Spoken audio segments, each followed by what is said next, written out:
সফলতার একটা বড় উপায় হচ্ছে যারা আশেপাশের বিভিন্ন ঘটনার দায়কে নিজের কাঁধে নিতে পারে, তাদের সফল হওয়ার চান্সেস অনেক বেশি। এখন প্রশ্ন আসতে পারে, ভাইয়া আশেপাশের দায়কে নিজের কাঁধে নেওয়া মানে আসলে কি?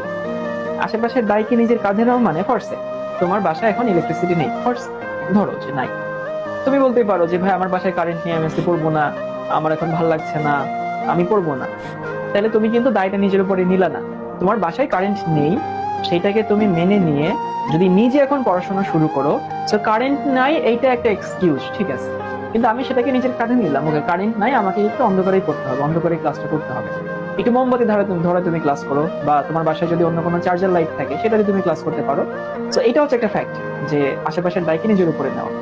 অথবা ধরো তোমার পাশে তোমার একটা বন্ধু আছে যার ফ্যামিলি থেকে তাকে প্রচুর সাপোর্ট দেয়, তাদের ফ্যামিলি ধরো অনেক সলভেন্ট, তার জন্য অনেক ভালো টিচার রাখতে পারে, তার জন্য অনেক বাসায় টিচার রাখছে, এরকম কিন্তু হতে পারে। কিন্তু তোমার ফ্যামিলিতে ধরো সেই সামর্থ্য নাই, সবার ফ্যামিলিতে থাকে না। তো তুমি করতেই পারো যে আমার আব্বু আম্মা আমাকে অনেক ভালো টিচার দিচ্ছে না, আমি অনেক ভালো খাবার দাবার খেতে পারছি না, আমি ভালো স্কুলে পড়তে পারছি না, তার মানে আমার পড়াশোনা খারাপ হবে।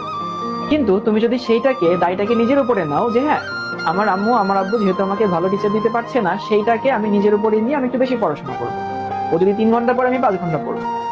অথবা ধরো যে তোমার আব্বু আম্মু তোমার জন্য অনেক দামি জামা কাপড় দিতে পারছে না, অনেক ভালো খাবার দিতে পারছে না, এরকম হতে পারে। তুমি যদি সেটাকে নিজের কাঁধে নিয়ে তুমি যদি ওইটা মিটিগেট করার জন্য বা ওই জিনিসটাকে তুমি নর্মাল করার জন্য বা ওইটাকে মেটানোর জন্য তুমি যদি আরেকটু ভালো পড়াশোনা করো, দেখবে এই জিনিসটা কিন্তু মেনে নিবে। অথবা ধরো তোমরা যারা অনেকে ঢাকায় থাকো, তো অনেক সময় দেখা যায় আমরা কোথাও দেরি হয়ে গেলে আমরা বলি যে হচ্ছে জ্যামে পড়ে গেছিলাম, জ্যামে আটকে গেছিলাম। এই যে তুমি যখন বলবা কোথাও এক্সকিউজ দিয়ে বলবা যে আমি জ্যামে আটকে গেছিলাম, এর মানে হচ্ছে তুমি কিন্তু দায়টা নিজের উপরে নিচ্ছ না। তুমি তো জানো আসলে ঢাকায় জ্যাম থাকে, তাই না?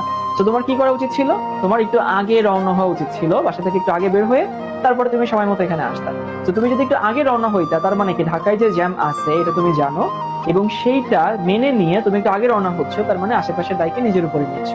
তো এটা একটু মনে রাখবা যে লাইফে যারা শাইন করে, এখানে ম্যাক্সিমাম মানুষ এবং বিভিন্ন প্রতিবন্ধকতা আমাদের থাকে, বিভিন্ন লিমিটেশন থাকে, এইগুলো কিন্তু আমরা আমাদের হাতে থাকে না আর কি, so আমরা পরিশ্রম দিয়ে ওইটাকে আসলে মিটিগেট করতে পারি।